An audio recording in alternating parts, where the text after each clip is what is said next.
or another print disability that makes reading, holding a book, or turning a page difficult or impossible.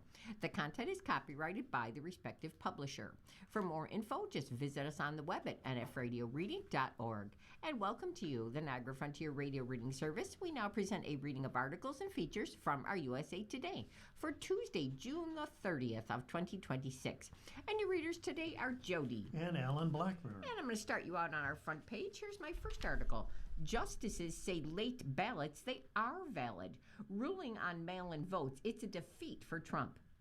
The Supreme Court has ruled Mississippi can count late-arriving mail-in ballots, handing a defeat to President Donald Trump, who is trying to curtail voting by mail. The decision on Monday, June 29th, it upheld a state law allowing ballots cast by Election Day to be counted if they're received within 5 days. Justice Amy Coney Barrett and Chief Justice John Roberts joined the court's 3 liberal justices in backing this law. The question today is not whether requiring ballots to be received by Election Day is a good or bad idea. The question is whether the idea has made its way into the U.S. Code, Barrett wrote in this 5-4 majority. And federal law, she concluded, dictates only that voters make a choice by a specific day, not that their ballots must be received on that day. Now, in dissent, Justice Samuel Alito said, accepting late arriving ballots effectively postpones the dates on which the electorate's choice is made.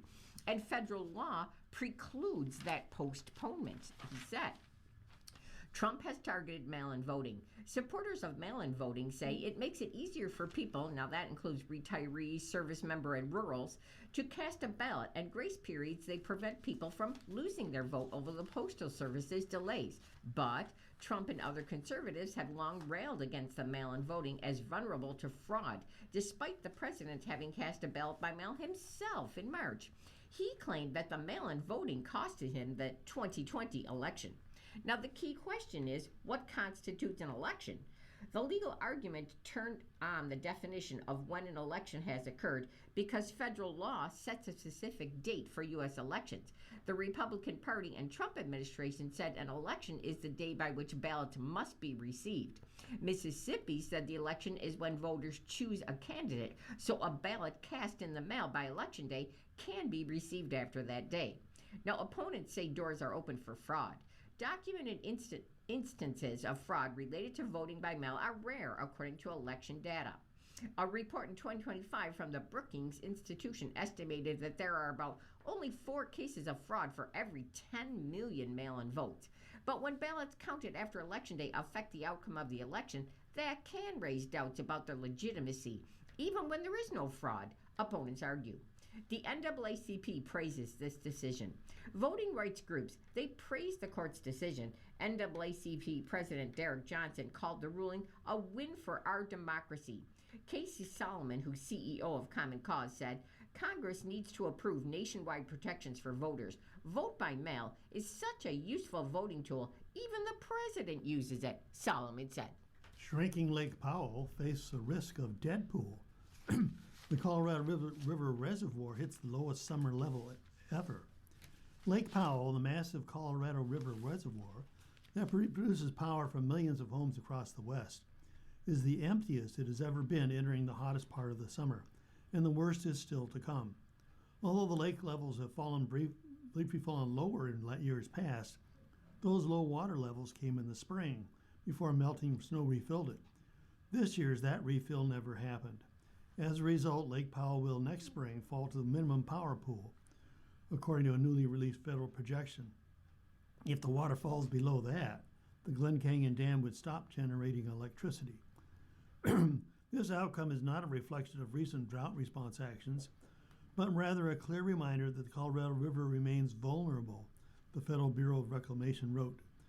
If the water level falls even further, it could create environmental catastrophe by stopping the Colorado River flowing through the Grand Canyon, a point known as dead pool.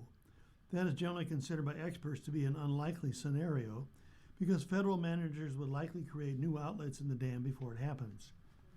The amount of water in the reservoir has slowly been dropping as long-term climate change creates a warmer and drier west. Today, the lake is 23% full. It was last completely full in 1983. Federal water managers have already been sucking water out of other reservoirs in Colorado and Wyoming to slow Lake Powell's decline. But their predictions also show Lake Powell's water level will nevertheless continue dropping until next spring, when this coming winter's snow begins to melt. A wet fall caused by a super El Nino weather pattern in the Pacific Ocean could help, but water experts say it won't reverse the long-term trends. The lake's water level typically bottoms out each spring before melting snow begins refilling it through early summer. But this year's winter was catastrophically dry, and water experts say water releases from smaller upstream reservoirs will be needed to prevent the lake from dropping below the power pool level. Lake managers have begun extending boat ramps in preparation for ongoing low levels, and workers recently floated the entire Bullfrog Marina across the lake into deeper water. The area draws an estimated 4 million recreation visitors annually to houseboat, water ski, and kayak on the lake and its scenic side canyons, along with the Rainbow Bridge Rock Arch. In Page, Arizona, the small city next to the dam, tourism has taken a hit because of news coverage of the lake levels. Municipal workers are developing a new low-level drinking water connection to supply the city's approximately 7,300 residents, hotels, business, and the golf course as the lake level falls. Page was built as a staging area for the dam's construction in the 1960s, and its fortunes remain closely tied to the lake and the Colorado River, including the internationally known Antelope Canyon and Horseshoe Bend. The lake still has more than 1,000 miles of shoreline to explore, which visitors often do via houseboat. And is remote work to blame for loneliness? The controversial study says mental health is at risk. Elise Lopez-Sam, who lives in a small North Carolina town close to a military base that employs her husband, she's one of 35 million Americans who now work from home. She's pregnant with her second child, and she says a morning exercise class that replaced her hour-long commute, that helps her stay healthy. When her 6-year-old finishes summer camp at lunch, she can just take a break and pick him up. Anytime her arthritis flares up, she can work in a more comfy position at her home office. Working from home is everything to me, she says. Your results are what matters, not your physically being in the building. But working from home, it has downsides also. About half of remote workers say they feel less connected to colleagues. There are fewer opportunities for younger workers to find mentors or seek up knowledge. Too often, work bleeds into home life. Now, academics disagree about whether remote work makes people unhappy. More Americans today are lonely, and the way they work is contributing to that sense of isolation, says Emma Harrington, an author of a study that drew on data from more than 588,000 workers. Nearly 9 in 10 workers in remote-capable jobs versus jobs that are done in person, they spend their workday completely alone, this study found, and then they socialize after work less, with entire days going by with no face-to-face interactions. They experience higher rates of distress, mental health visits, and prescriptions for antidepressants, research has shown. Of the increase in mental distress between 2011 and 2024, the study estimated that remote work accounted for a third, especially among people who live alone. Everyone sees an increase in the number of hours that they're spending alone, largely driven by their workday, says Harrington, an economics professor. But for people living alone, that's more likely to translate into just spending your entire day with no social contact at all and never leaving the house. Many of us see each other much less, they said. Harrington's study was not the first to explore mental distress among remote workers. As part of his work overseeing health and performance programs at Google for 17 years, Newton Chang researched the studies to understand the isolation and loneliness that can accompany working from home. When he left his corporate job to strike out on his own in September, he experienced it firsthand. He missed the office chit-chat and the FaceTime. I think the evidence clearly shows that hybrid and remote work really help people's health and well-being. However, for me personally, I find remote work kind of isolating, he says. If you leave me on my own devices, I could just sit in an office and do research and reading and writing and not even see anyone for days at a time. So I have to find other ways to socialize and spend time with people, or else I just start to feel lonely. He sets up in-person meetings whenever he can.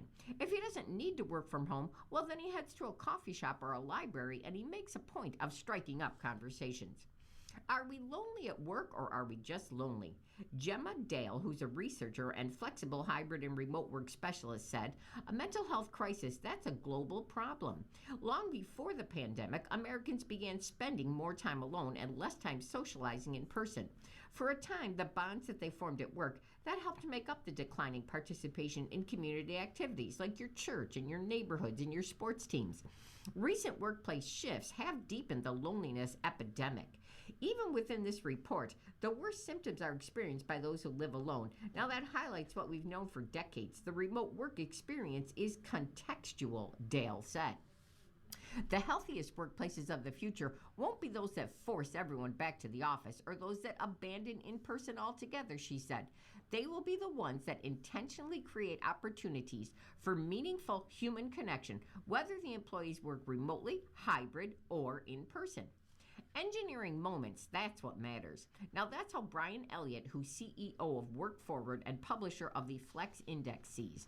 Asking the office to fix the loneliness epidemic, well, that's a tall order, he told USA Today, but employees can and they should do more. The issue is that most companies treat remote work as a default, not as something that requires design around connection. Firms cut back on gatherings, travel budgets, and training, he wrote in Flex. No one's checking in. No one's engineering moments that matter. The study's finding that mental distress for people living alone nearly doubled when they work remotely is not an argument for everybody to return to the office, though, he says. Easy fixes can help bring people back together. Now, for example, a recent study found that remote workers coming to the office one day a month, that increases productivity by 8%, and it cuts attrition by a third, while boosting job satisfaction and improving communication.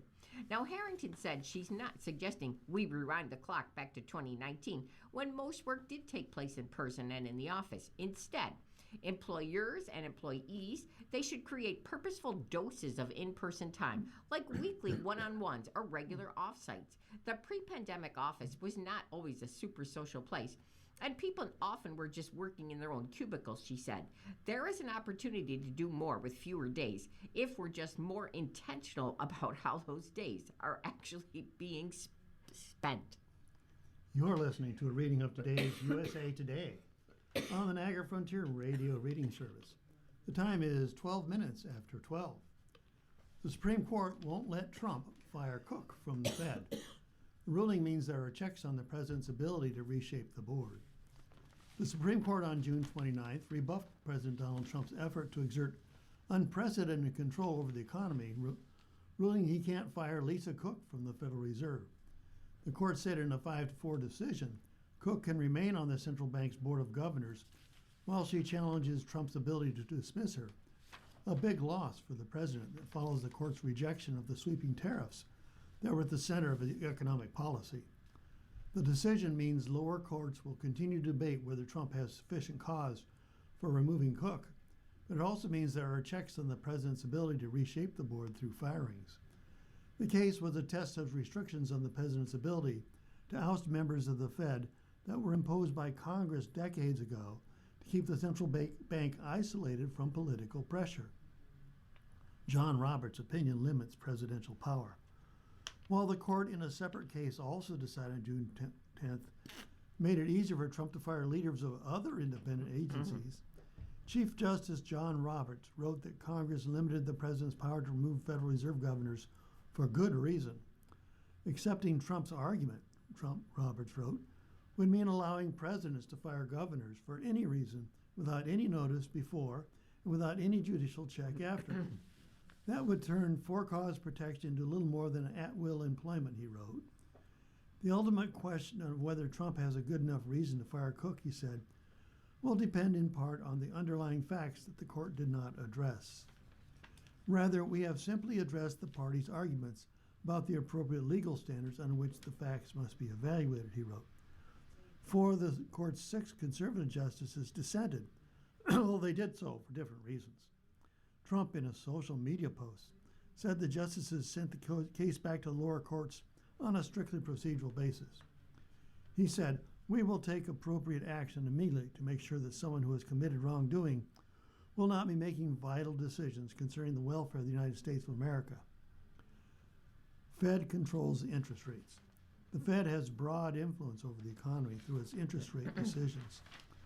Lower interest rates can goose the economy, increase employment, and make the federal debt less expensive. For consumers, lower rates make mortgages, auto loans, and credit card debt less expensive. That could help Trump politically in this year's midterm elections, and polls show voters are unhappy with his handling of the economy.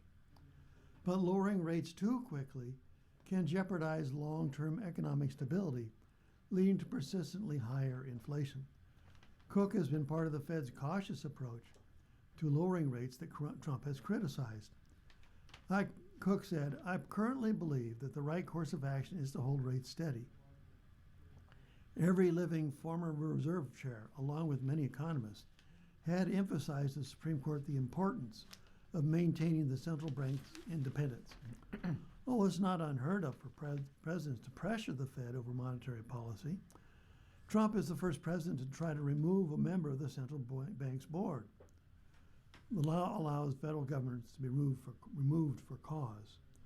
The court's consideration of Cook's case came amid the revelations that the Department of Justice was investigating whether to bring criminal charges against then Federal Reserve Chair Jerome Powell. Both Powell and Cook argued that the allegations against them were manufactured to give Trump a pretext to fire them because they resisted his pressure to lower interest rates deeper and faster. This was never about mortgage documents signed years before I became a Federal Reserve Governor, Cook said in a statement after the decision. It was an attempt to remove me on a manufactured pretext because I refused to bow to political pressure and continued to set interest rates based only on what would best serve the American people. Federal law allows presidents to remove a member of the Fed board, but only for cause.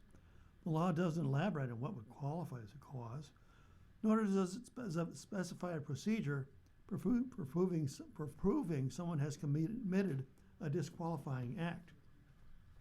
Trump tried to fire Cook through social media. Trump claimed in a letter he posted on social media in August that Cook previously declared more than one home as her primary residence in an effort to get a more favorable interest rate for a second home.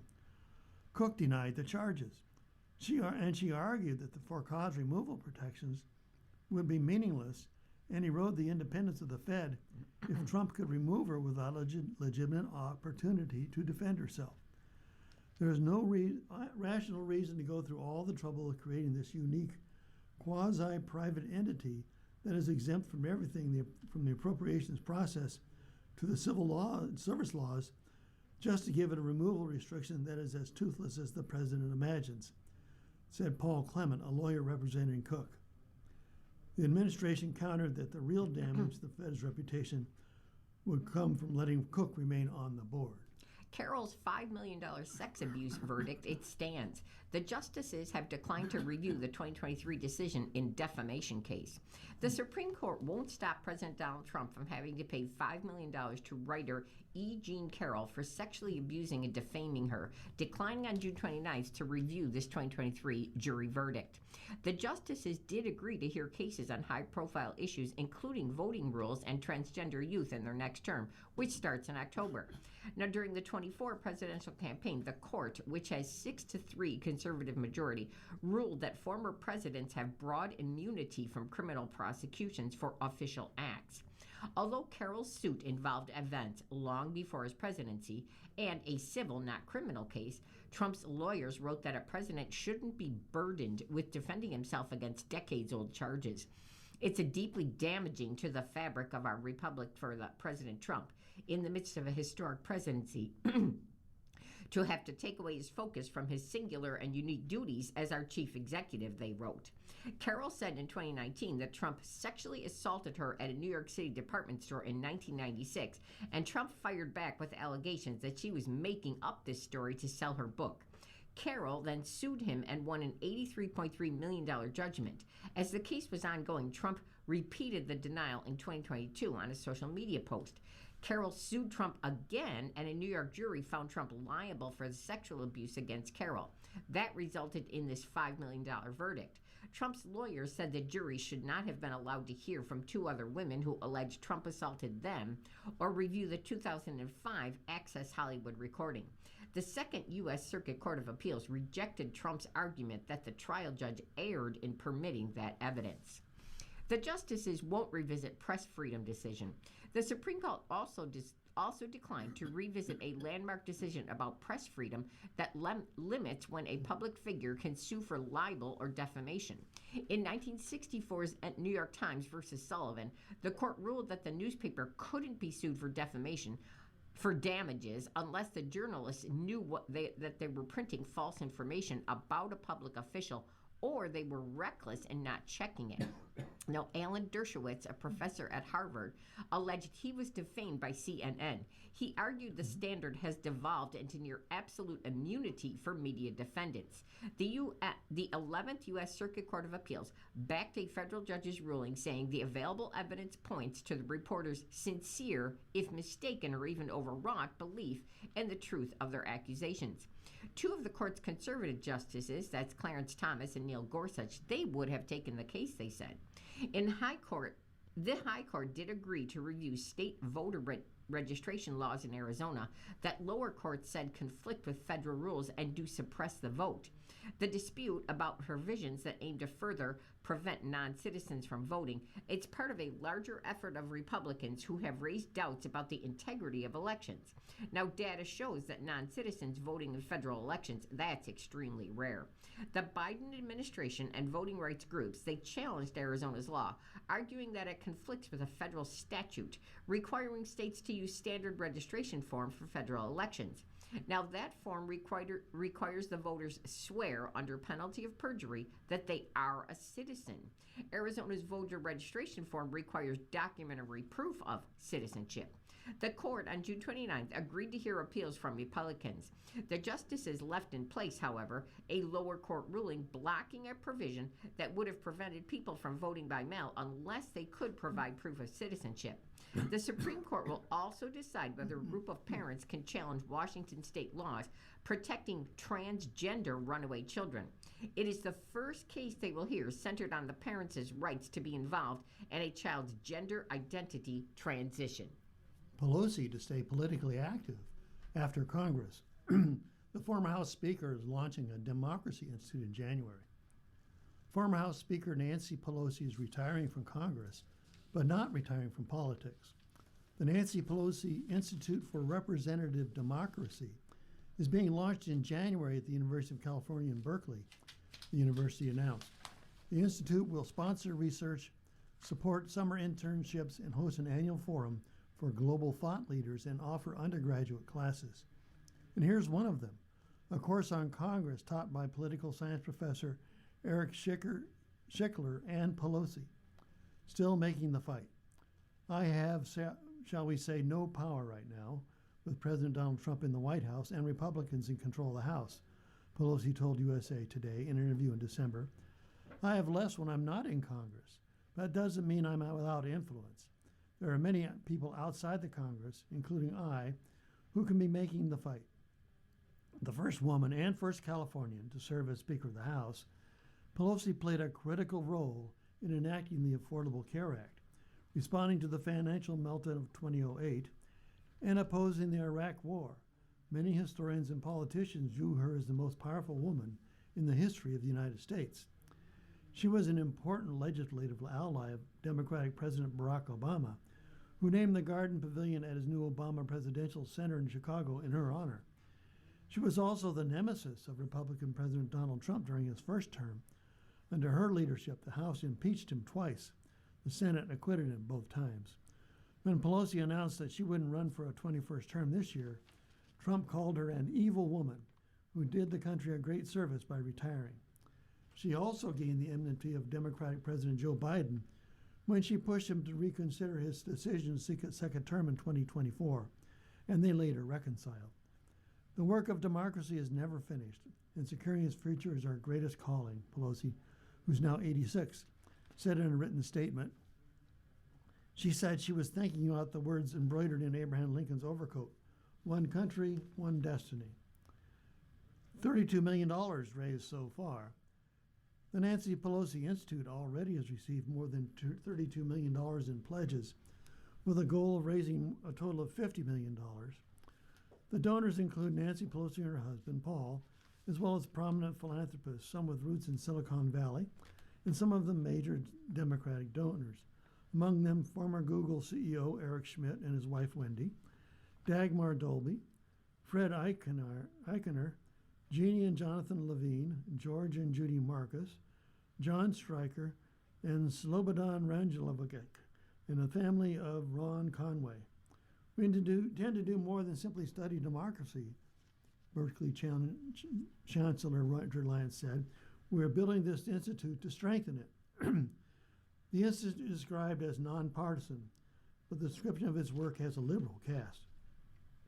That's no surprise given Pelosi's Democratic resume and Berkeley's famous progressive campus. The fundamental pillars include promoting human rights and civil rights, and the research it supports will include climate change and wealth inequality. The announcement didn't use the word diversity, but it did express the goal of ensuring political leadership that represents the full spectrum of perspectives and backgrounds in California and the country. The DHS chief says migrants in the U.S., they should secure status or leave. Migrants in the U.S. on temporary protected status, they should seek permanent residence or leave for their home countries, U.S. Homeland Security Secretary Mark Wayne Mullen said on June 28th. The remarks to CNN's State of the Union program follow last week's split Supreme Court decision allowing President Donald Trump's administration to strip hundreds of thousands of Haitian and Syrian immigrants of a humanitarian status that protects them from deportation to home countries plagued by conflict and destitution. Either try to fill out the paperwork and be here underneath a permanent status, or we'll help you get back to your country, Mullen said. We'll give you a plane ticket plus roughly $2,100 to help you reestablish when you get there. But temporary protective status, according to the courts and in its name itself, that's not permanent status. Federal law allows the administration to grant temporary legal residency in the U.S. to people fleeing war, disaster, or other adverse conditions. The status had previously been renewed successively, and despite the move to end these protections, the State Department warns against traveling to either Haiti or Syria, citing widespread violence, crime, terrorism, and kidnapping. The U.S. first provided TPS to Haitians after a devastating earthquake in 2010, and then to Syrians after their country descended into civil war in 2012. The prospect of large-scale deportation faces opposition, even among some Republicans. Now, also speaking to CNN on June 28th, Ohio Governor Mike DeWine said it was not safe for Haitians to return and that the removal of diligent workers would hurt the Ohio economy and leave the healthcare industry short-staffed. During the 24 election, Trump falsely accused Haitians who were living in Ohio of eating each other's household pets. The Supreme Court conservative majority found, however, that Haitians suing the administration were unlikely to succeed in their argument that the administration's actions were racially biased. The presence of Haitians in the state has helped spur economic revival in some Ohio areas that had fallen into post-industrial decline, boosting wages and job creation. It's Haitians who many times are taking care of your mom and dad who have Alzheimer's, or taking care of family members who might be in a nursing home, said DeWine. And to say we're going to pull all these people out, it's just not in our own self-interest. You're listening to a reading of today's USA Today on the Niagara Frontier Radio Reading Service. The time is 12:28, and we're on to the money section. States crack down on betting on election outcomes. Prediction markets in the legislature's crosshairs. More than half of U.S. states are making moves that put a damper on markets that allow citizens to make bets on election outcomes, according to a new Pew Research analysis. A June Pew review of data from the National Conference of State Legislatures found that legislators are increasingly making moves to regulate prediction markets, platforms that allow people to buy and trade contracts based on predicted outcome of a future event, from sports games to the outcome of a war. Prediction market platforms like Kalshi and Polymarket have rapidly proliferated across the United States in recent years, drawing the attention of economists, casual investors, and lawmakers alike. Proponents say it's a new way for people to direct money without relying on the House or self-interested experts for odds or opinions. Detractors in a series of lawsuits have expressed concerns about the risk, lack of regulation, and the behavioral impact of betting on real-world events. Chief amongst these concerns are those around election betting, which was newly made legal federally in 2024. Before that, the U.S. Commodities Futures Trading Commission, the CFTC, had denied requests to open up elections to betting. Pew's analysis shows that since then, the majority of U.S. states have made some sort of move to regulate the practice. And here's what to know about yours. States with bans on election betting. Nearly half of all U.S. states have outright bans on election betting, while in addition 9 have some sort of law banning or regulating it, certain circumstances according to Pew's analysis. Only 18 states and Washington, D.C. do not have any specific election betting laws, though some have broader regulations that could apply. Idaho, for example, has an 1887 statute that already makes election betting a misdemeanor. States with circumstantial regulations like Oregon and South Dakota have rules about who can participate. Candidates running for office are prohibited from wagering on their own races, for example, and other states make distinctions between felony and misdemeanor violations based on things like how much money was involved. States that have full-blown bans handle determinants and punishments in different ways. Iowa, Massachusetts, Pennsylvania, and Rhode Island penalize the people who make and run election betting operations, but not those who participate. Delaware and New York, on the other hand, can take your right to vote away if you're convicted of partaking in election betting. Most states that have outlawed prediction markets make violating the laws a misdemeanor, though some like Illinois, Nebraska, and Minnesota may prosecute it as a felony. States that have proposed laws. As legislation tries to get a handle on a surging market, lawmakers have proposed a variety of bills to regulate the predictions market, from banning services like Polymarket altogether to placing age restrictions or tax levies on the platforms. Some attempts to regulate the market on the state level have been complicated by the federal government, which has taken the stance that because people are trading or swapping financial products, not placing bets or gambling, prediction markets are subject to federal regulation and exempt from state gambling laws. The CFTC has sued several states, trying to stop them from regulating prediction markets. Minnesota became the first state to ban Kalshi, Polymarket, and similar platforms outright in May, with a few exceptions. Trading based on weather predictions, anybody? Making, creating, operating, managing, facilitating, advertising, or marketing prediction markets is a felony. The CFTC filed a lawsuit to stop the law from being enacted, calling it a flagrant and unprecedented incursion into the Commission's exclusive regulatory sphere. Work after we retire, that's a dream. Few retirees get to do that, the survey finds.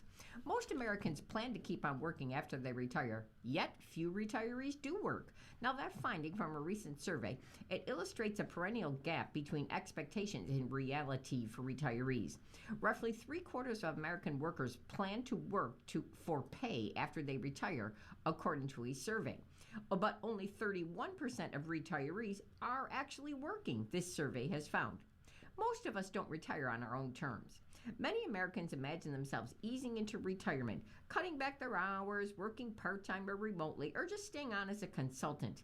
Others imagine that they will keep working full-time well into their retirement years, drawing a salary into their 70s, or just working till they drop.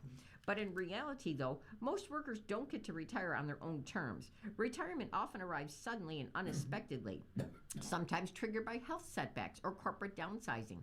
And once you're retired, returning to the workforce, that's seldom easy. In many cases, to keep working in retirement, you're going to have to find a whole new job, they said. And it's hard to find a whole new job when you're older. When work is part of your retirement plan, working in retirement, it sounds like an oxymoron. In theory, you're either working or you're retired, not both. The persistent desire to work into retirement, voiced in this survey and others, seems to reflect a pervasive hope among Americans that they can finance their retirement by continuing to work. Working in retirement is really harder than it sounds. One barrier to working in retirement is the relative scarcity of part time work. Easing from full time to part time schedule in a professional field, well, that's not as easy as it might sound.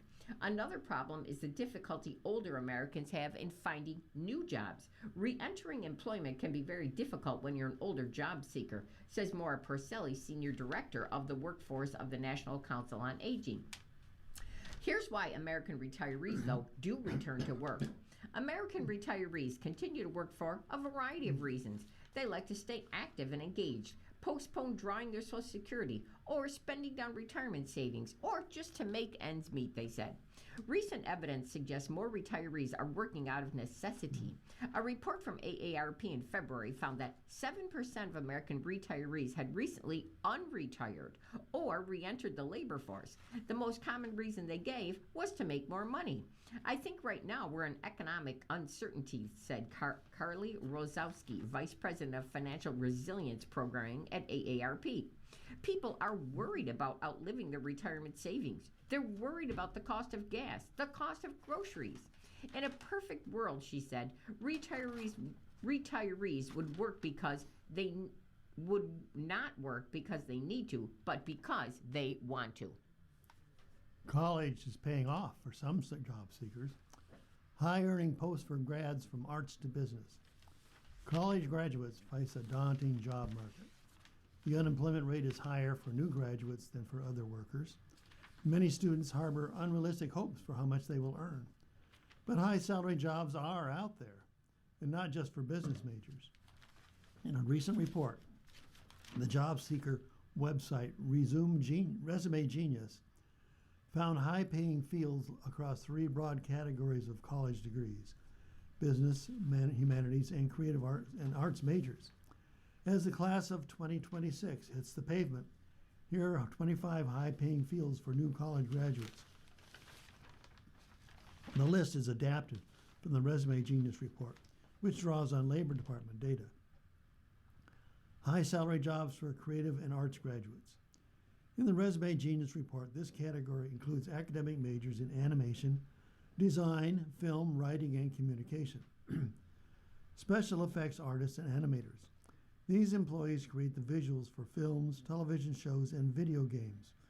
For graduates with animation or digital arts backgrounds, it's one of the most direct routes from a degree to a professional studio, Resume Genius writes.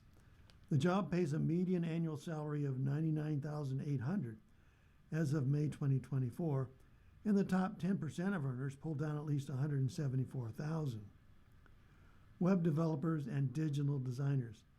These employees build websites and apps employing coding and visual design skills. The median salary is $95,000 as of 2024. Technical writers. This job involves translating complex technical information into straightforward, readable guides for users. The median annual salary is $91,670, and the top earners reap at least $130,000. Producers and directors. In this career, you manage teams that make films, television shows, and digital content. The median salary is $83,480, and the top earners make upwards of $198,000. Fashion designers. These workers develop clothing and accessories bound for store shelves. Most graduates from fashion or textile programs start in junior roles at labels or studios and work their way up, Resume Genius writes. Median annual salary is $80,000, and the top earners are paid at least $169,000. Commercial and industrial designers. In this field, you decide what everyday products look like and how they work, Resume Genius reports. The median salary is $79,000, and the top earners get $134,000 or more. Editors. These workers prepare articles and books for publication, helping writers shape and structure their work and checking for accuracy and clarity. The median salary is $75,000, and the top earners make at least $140,000. Writers and authors. These workers create written content, including articles, news releases, and books, working with editors. The median salary is $72,000, and the top earners make at least $133,000. Film and video editors. These employees transform raw footage into finished content, depending on structure, pacing, and sequence. And the median salary is $70,980, and the top earners make at least $145,000. High salary jobs for business graduates. Actuaries. In this field, you marshal statistics to figure out how likely bad things are going to happen and what they could cost, especially for insurers and banks. The median salary is $125,770, and the top earners make $206,000 or more. Data scientists. These workers manipulate data to find patterns and help organizations make smarter decisions. The median salary is $112,000. Top earners make at least $194,000. Financial risk specialists. In this field, you figure out what could go wrong for your company and what a misstep might cost. The median salary is $106,000, and top earners make $182,000 or more. Personal financial advisors. These professionals help clients build and manage wealth and plan for retirement. The median salary is $102,000. Financial and investment analysts. These analysts work with portfolio managers and investment teams, conducting research to decide how money should be invested. The median salary is $101,000. The top earners get at least $180,000. Management analysts. In this job, you look at how a company operates, find what's not working, and recommend ways to fix it. The median salary is $101,000. And top earners make at least $174,000. Project managers. This role exists in almost every industry. Project managers help keep work on track, on time, and on budget. The mean salary is $100,750. The top earners get $165,000 or more. Accountants and auditors. These professionals keep the books for companies and organizations, tracking, verifying, and reporting financial figures. The median salary is $81,000. The top earners get at least $141,000. Logisticians. The logistician oversees the flow of goods through the supply chain from manufacturers to warehouses and then to customers. It's also considered a good job for humanities majors. And the median salary is $80,000. The top earners make at least $132,000. High-paying jobs for humanities graduates. Management analysts. These experts are brought in to figure out what's not working inside an organization and how to fix it.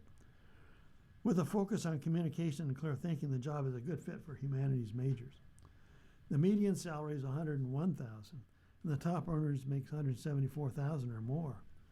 Urban and regional planners. Planners oversee the growth and development of towns and cities. It's a good job for geography, political science, and sociology grads. And the median salary is $83,000, and the top earners make $128,000 or more. Compliance officers. These employees ensure companies and organizations follow laws, regulations, and policies, looking for potential problems to fix. The median salary is $78,000, and the top earners get $130,000 or more. Compensation specialists. In this role, you design compensation packages to attract and retain talented employees. It's a good match for psychology and sociology majors. The median wage is $77,000, and the top earners get at least $128,000. Market research analysts and marketing specialists. These specialists figure out what the customers want and why, to help companies decide what products and services to offer. The median salary is $76,950, and the top earners make at least $144,000. Human resources specialists. These employees oversee hiring, orientation, and support for employees handling recruitment, benefits, and workplace concerns. The median salary is $72,910, and the top earners get $126,000 or more. And finally, public relations specialists. These employees present a company organization to the world, writing news releases, working with social media, and shaping the brand. The median salary is $70,000, and top earners get at least $129,000. And you're listening to a reading of today's USA Today on our Niagara Frontier Radio Reading Service. Our time is 12:44. Now for my next article, I'm going to take you back to our front section. I have Trump gets more power over federal agencies. The High Court makes it easier for the president to fire leaders. The Supreme Court on June 29th made it easier for President Donald Trump to fire leaders of independent agencies in a decision that shifts power from Congress to the president and could redefine how more than a dozen agencies now operate. Overturning a 90-year precedent, the court said limits Congress placed on a president's ability to remove members of the Federal Trade Commission encroached on presidential power. Now, this 6-3 decision broke along ideological lines. The FTC enforces a variety of antitrust and consumer protection laws affecting virtually every area of commerce. The commission was established by Congress to be led by politically balanced boards of experts serving staggered and fixed terms, and it meant to insulate them from interference. But Trump argued presidential control will make agencies like the FTC, the Consumer Product Safety Commission, the Federal Election Commission, more accountable to voters who do elect presidents. Trump asked the court to overturn Humphrey's Executive versus U.S. Now, that was a 1935 decision upholding removal restrictions for leaders of multi-member administrative agencies. The court has been chipping away at that decision since 2010.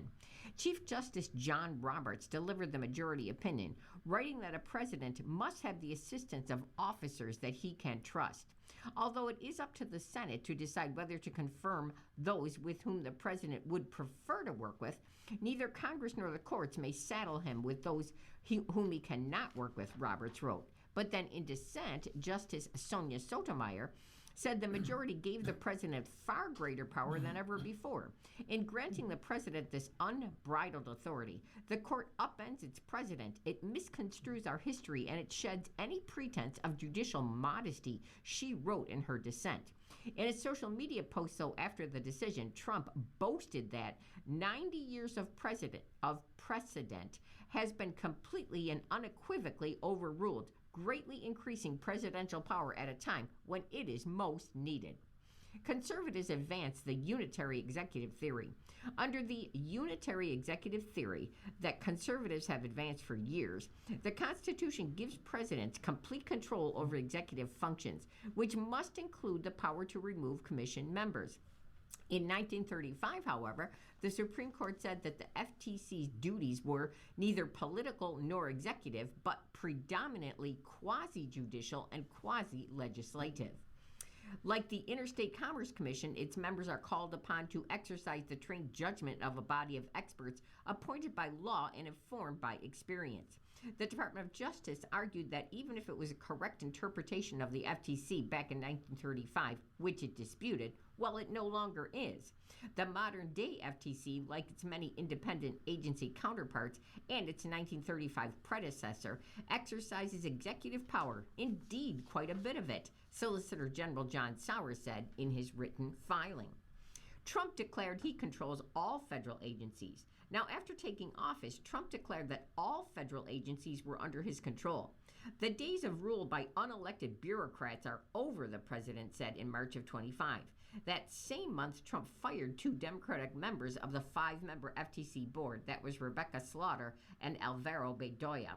He's already removed Democratic members of 2 federal labor boards and would later fire the 3 Democrats on the Consumer Product Safety Commission. The Supreme Court allowed the firings to remain in place while it decided whether Congress could limit the reasons for removing regulators to inefficiency, neglect of duty, or malfeasance in office. Federal Reserve case is heard separately. Now, one question hanging over the case was whether the court would treat the Federal Reserve Board of Governors differently, as the justices suggested they might last year when issuing a temporary ruling about firing Labor Commission members without cause. And the court did not allow Trump to immediately fire Federal Reserve Governor Lisa Cook, deciding instead to hear arguments in January on his claim that he had just cause to remove her. The court then ruled on June 29th that Trump cannot remove Cook from the Federal Reserve while she challenges that dismissal. The Supreme Court hangs up on whether smartphone search was reasonable.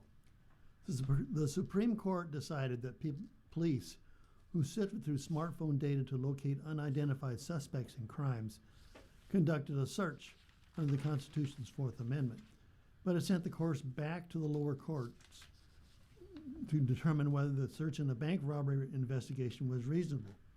The case focused on Okela Chaudhry, who was convicted of robbing a bank in Virginia in 2019 after police tracked him down by searching for smartphones in the area where the robbery occurred.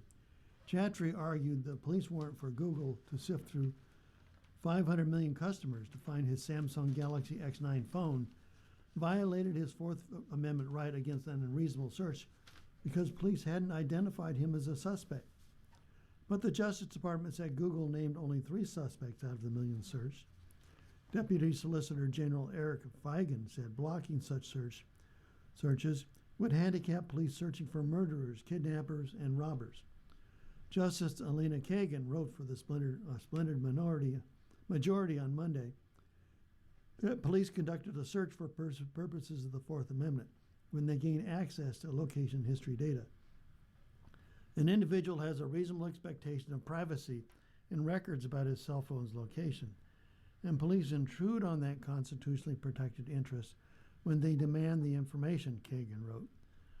The court sends the case back to the lower court for it to determine whether the search was reasonable, meaning that each of the steps was properly described with particularity and found to be supported by probable cause. Chattree pleaded guilty of robbing Call Federal Credit Union at gunpoint on May 20th, 2019, and was sentenced to nearly 12 years in prison. Video showed Chattree walking into the bank in Midlothian, Virginia, while talking on a cell phone.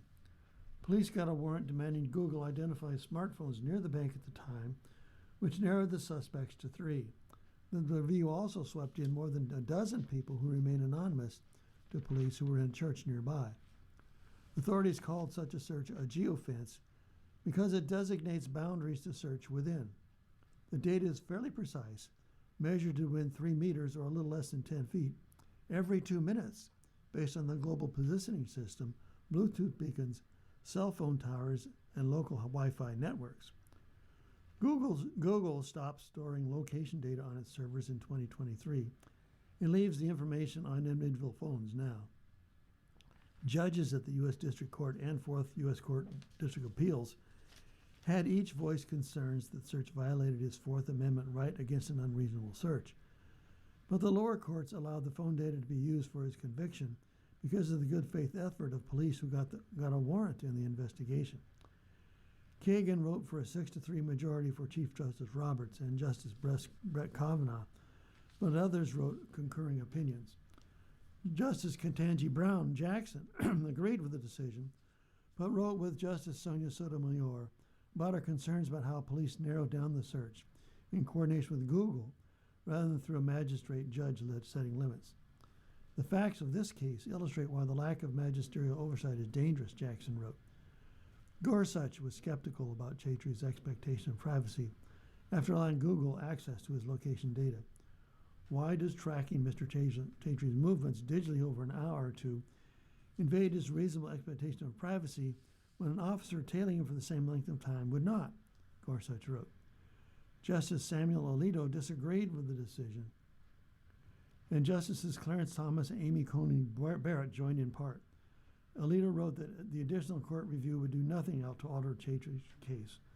Although today's decision will send seismic waves through our Fourth Amendment doctrine, not one iota of the majority opinion will affect the outcome of this case. I cannot support this irresponsible escapade, said Alito. Triple-digit heat is expected for central U.S. during the holiday. Unusually hot and potentially dangerous days are ahead for the central U.S. heading into the 4th of July weekend, and meteorologists warn some areas won't see much overnight relief either. Now, a heat dome is forecast to build and expand over the region as the week progresses, with daytime highs approaching triple digits in some places. The system is expected to spill over into parts of the east for several days, AccuWeather has said in their online forecast. People who mind the heat will be very uncomfortable if they don't have air conditioning, meteorologists said. The timing means that visitors marking the nation's 250th birthday in Washington, D.C., they could face perilously hot conditions. Now, along with widespread highs in the 90s, the system will bring high humidity to the Mississippi and Ohio valleys, they have said, with more than 24 states are affected at its peak. Urban areas which retain heat through solar energy absorbed by pavement, brick, and concrete, compounded by long daylight hours of June and July, they may see overnight lows persist above 80 degrees. Now, where there will be a handful of locations that set record highs on a daily basis, there will be many more where record warmth occurs at night, AccuWeather meteorologists have said. Perilous heat in the Midwest. Chicago residents will see highs around 90 degrees for 4 to 5 days in a row, AccuWeather have said. In St. Louis, where highs are typically in the high 80s at this time of year, temperatures could soar into the 90s for at least 8 straight days and then approaching the 100-degree mark. Kansas City, too, will see highs in the mid to upper 90s, according to the National Weather Service. Dew points will eclipse the 70-degree threshold as the humidity climbs. That's where things get dicey. As AccuWeather explains, higher dew points means perspiration is slower to evaporate, making it difficult for your body to cool off. When the effects are prolonged, the danger of heat exhaustion and heat stroke rises. Triple digits in the east? The 1-2 punch of heat and humidity is anticipated to reach eastern states by midweek, AccuWeather said, possibly lingering through the Independence Day weekend. In Philadelphia and Washington, highs could hit 100 degrees for several days at least. Now that's well above their average highs, which is in the mid to upper 80s. New York City could also see temperatures reach the century mark as the weekend does approach. The region isn't expected to cool down until sometime during the holiday weekend, according to the weather forecasters. Lingering southwest wildfire conditions. Elsewhere, thunderstorms are expected to track along the heat dome's edges, from the Rockies to the northern plains, with others forming along the Gulf Coast. That could bring temporary afternoon relief, though, AccuWeather has said. Meanwhile, in the short term, wildfire conditions are still critical for the Southwest, particularly in the Four Corners area and portions of the Great Basin, the National Weather Service has said. The agency's office in Grand Junction, Colorado said 40 to 50 mile-per-hour wind gusts would produce another day of strong fire behavior, with smoke from regional fires affecting air quality and visibility. A shift in the jet stream over the holiday weekend, that should force the heat dome to retreat into the plains, ushering in cooler air for the sweltering east. And you're listening to a reading of articles from USA Today for Tuesday, June the 30th of 2026 on our Niagara Frontier Radio Reading Service. We'll return to you for more readings just after this short break now. Your readers again today are Jody and Alan Blackburn. If you're listening to this publication online, you're probably using our website, a podcast player like Spotify or iTunes, a streaming service like Siro, or a smart speaker. Did you know that we now have a dedicated app that can be downloaded to any mobile device, like a smartphone or tablet, for free? App users can conveniently access our live stream and any episode of our podcast easier than ever. To download the app, just type NFRRS in the search window in the Apple App Store or in the Google Play Store. Contact us anytime if you have any questions by calling 716-821-5555, extension 5. Thank you. Coming up next on the Niagara Frontier Radio Reading Service, we're going to continue our reading of the USA Today. Stay with us.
We'll continue now with our reading of articles from today's issue of USA Today. Your readers today are Jody. and Alan Blackburn, and it's on to the sports section. Here in Rio rallies, and Korda finishes 8th in the women's PGA. Here in Rio's win probability after the first round of the KPMG Women's PGA was 0.2%. An opening round of 73 put her 10 strokes back of leader Ina Yoon and in danger of missing the cut. Then Rio changed her putter, and well, everything changed with it. Rio marched to her first major championship title, winning by 2 on a soggy June 28th at Hazeltine National Golf Club in suburban Minneapolis.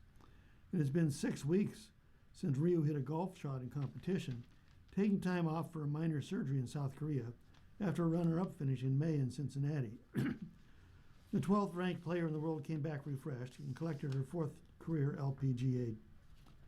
I'm so happy I got the major title, said a champagne-soaked Ryu. And now the next tournament, now they introduced for me like major champion Haerun Ryu. It's amazing for me. World number 1 Nelly Korda entered the day 4 back, but a sluggish start proved too much to overcome. Her bid for a third consecutive major title in 2026 ended with a share of 8th place. You guys made that such a big thing, said Korda when asked about the streak coming to an end. I didn't think about that. No, like not, just kind of disappointed in the way I played this week. Not that I came up short, really. She got as close as 3 shots of the lead after making 3 birdies in a row on numbers 7 through 10 and a bogey on the par 4 12th. However, that put a halt to her charge. Korda shot 1 over 73 to finish at 6 under. Dewey Weber posted the best finish of her career and the best major championships finish for any other player from Netherlands with a share of 3rd. The Dutch player had an entertaining day filled with thrills and spills that included an eagle on the par 5 7th and birdies on number 15 and 17. Weber recently announced that she and her wife are expecting their first child. It takes some stress, honestly a lot of stress away from my life, absolutely, said Weber of her $752,000 payday. So in that way, it's life-changing. It's not like, man, we live in L.A. Everything's expensive. My wife and I joke that I have to win this tournament three times in order to afford a house where we live. Brooke Henderson's week started off with the best kind of news as a big sister. Brittany gave birth to her first child, Sahali, named after the course where she won this event 10 years ago. While Henderson stayed close most of the final round, she couldn't muster any of late round heroics to put pressure on Ryu, ultimately finishing in a share of 3rd. So happy to get a top 3 in a major, said Henderson. Makes the whole season feel a little better, and also feel like it gives me a lot of confidence, momentum going in the rest of the year, which my next 2 events are also majors. Hopefully I can carry that forward. Ina Yoon built a 5-stroke lead after 2 rounds and battled a bad case of nerves over the weekend, carding a 75 in the 3rd round. Yoon called the experience valuable. I'm really grateful, she said after finishing solo 2nd. I don't know why tears are coming out, but yeah, it's going to be really, a big lesson for my golf life. I try to embrace positively, and I think I need some time to, get okay. The women's PGA marked Yoon's 2nd top 4 finish in a major in 2026. Korda is the only other player in this season with 2 top 5s in majors. Ryu became only the 2nd player in major championship history to come back from a 10-shot deficit after the first round. Carol Mann did it in 1964. On the first round, I just thought, this is a comeback tournament, so I just wanted to play on the weekend, Ryu said. But on the 2nd round, it was amazing because I had 8 birdies and then a bogey-free round. I mean, it just feels like a dream right now. World Cup really starts now for the USA. What the U.S. men's national team did in the group stage, that's meaningless. Oh, topping the group was great. So too was winning 2 of its 3 games for the first time. But it's really the knockout rounds that will determine whether the World Cup was a success for the USMNT or if it fell short. It's really crunch time. The USMNT begins the knockout rounds on July 1st against Bosnia Herzegovina in Santa Clara. The Americans have won a knockout round game just once since 1930, and that was 24 years ago. Given Tim Ream is about the only player who can remember that game, The drought doesn't have much meaning. What does is living up to the confidence this team has in itself by proving it can hang with the best in the world. I think we're a different team right now. We improvised a lot in the last couple of years, and I think we showed it as well the first couple of games in this tournament, they said.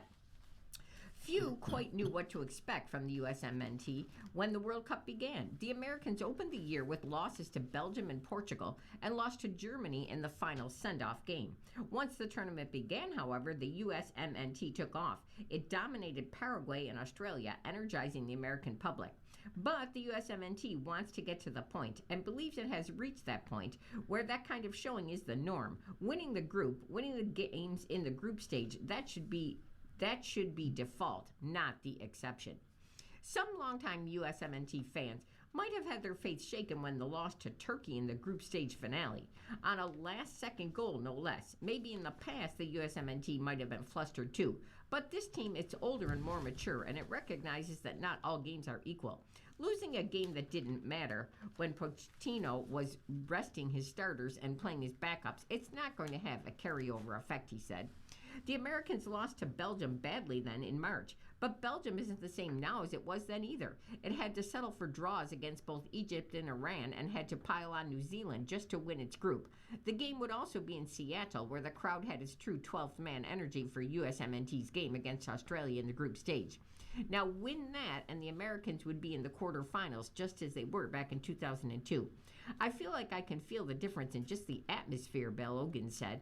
It's a knockout football. You lose, you go home. So for me, there's a change in my mindset and mentality as well. Not that I wasn't taking it seriously before, but you can just go into another gear because you want it more. I don't want the journey to end. Not when the World Cup is, in all the ways that matter, just the beginning.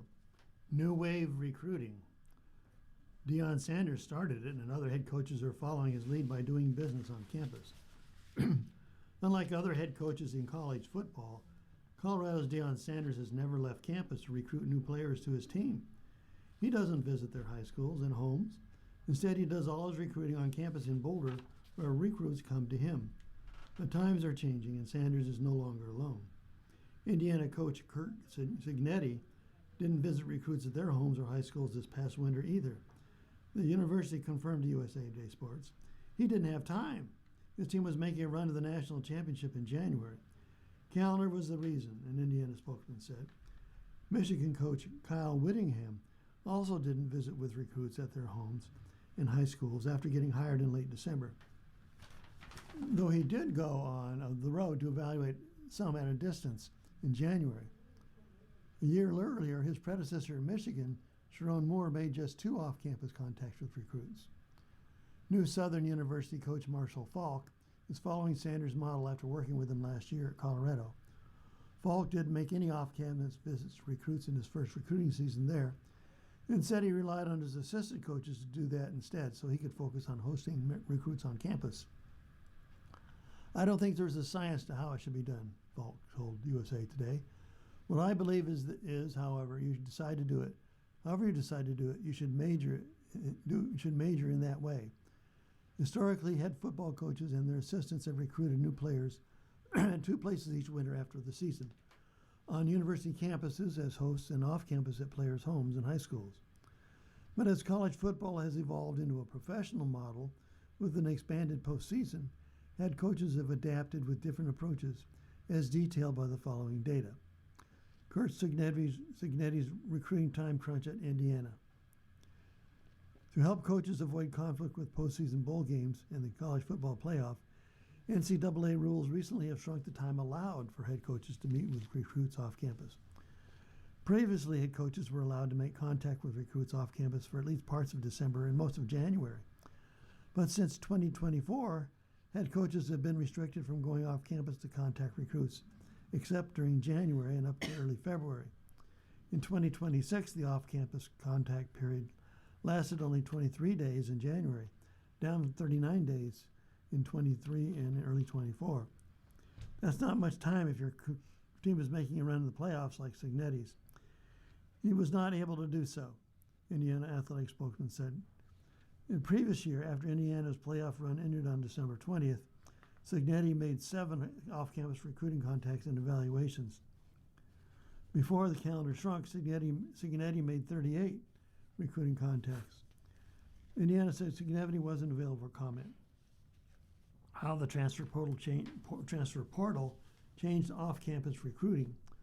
Coaches also are filling a large part of their rosters with transfers instead of high school players, making off-campus recruiting less necessary after the players were allowed unlimited annual transfers for the first time starting in 2024.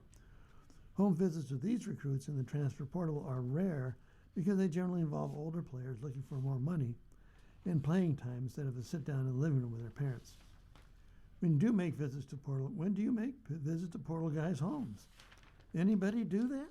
Said Sanders. Transfer recruits instead often visit the campuses of coaches recruiting them. That happened in January when players were allowed to enter the transfer portal on January 2 through 16. But this transfer period conflicted with 8 of the 23 days head coaches were allowed to go on the road starting January 5th. Another reason for head coaches to stay home and host transfer recruits instead of going on the road to visit high school players. For example, Texas coach Steve Sarkisian waited until the end of the transfer portal January 16th for hitting the road to recruit. And he still recruited 136 off-campus recruited contacts through the end of the contact period in January. Why Eddie George still values meeting recruits off campus. Starting last year, players have been directly paid by schools through revenue sharing. As a result, home visits from head coaches often might not matter as much as money when trying to convince players to join their team.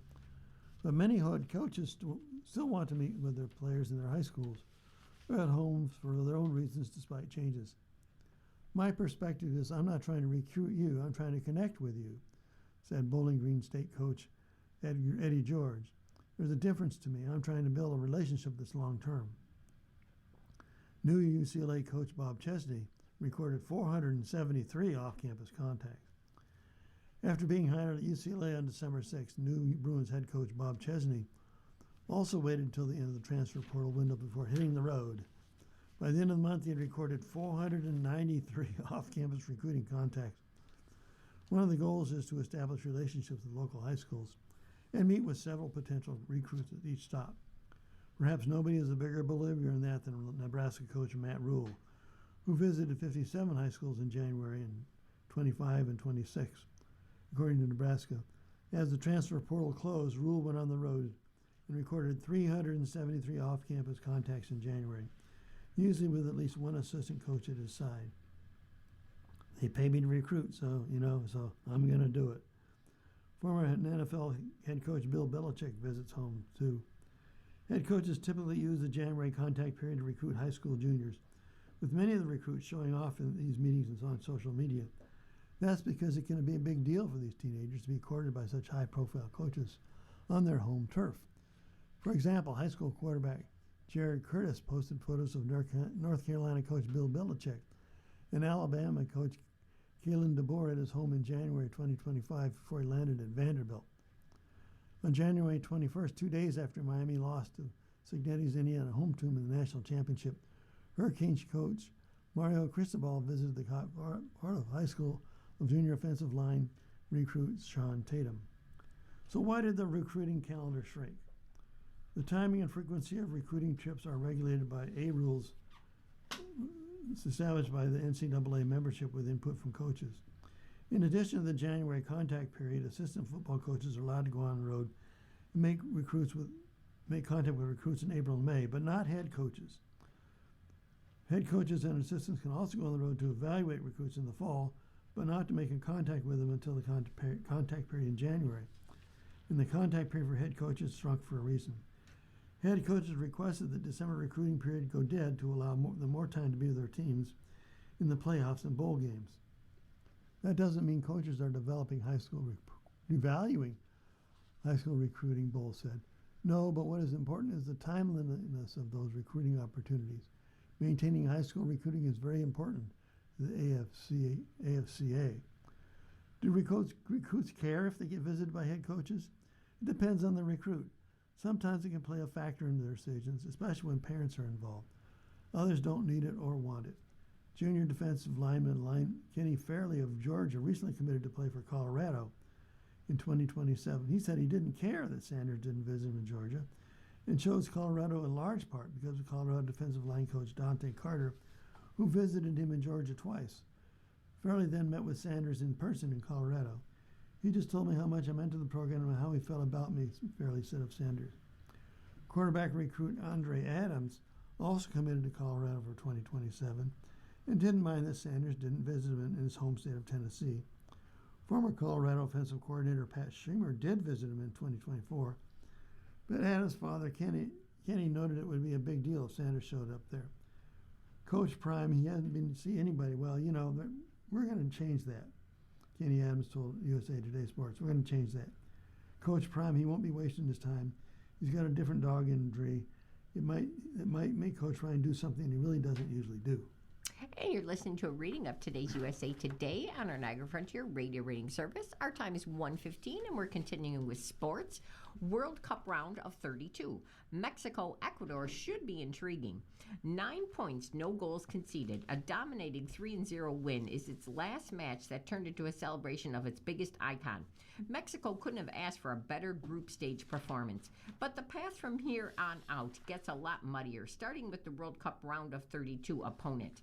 Ecuador, once considered a dark horse in the 26 World Cup, came all the way back from the brink of elimination to stun Germany in a 2-1 win on June 25th to secure La Tri's place in the knockouts. It's a tough break for Mexico's El Tri, who had been projected to face Scotland for much of the week. Now instead, Mexico will host Ecuador at Estadio Azteca on June 30th for a spot in the round of 16 against the winner between England and Congo.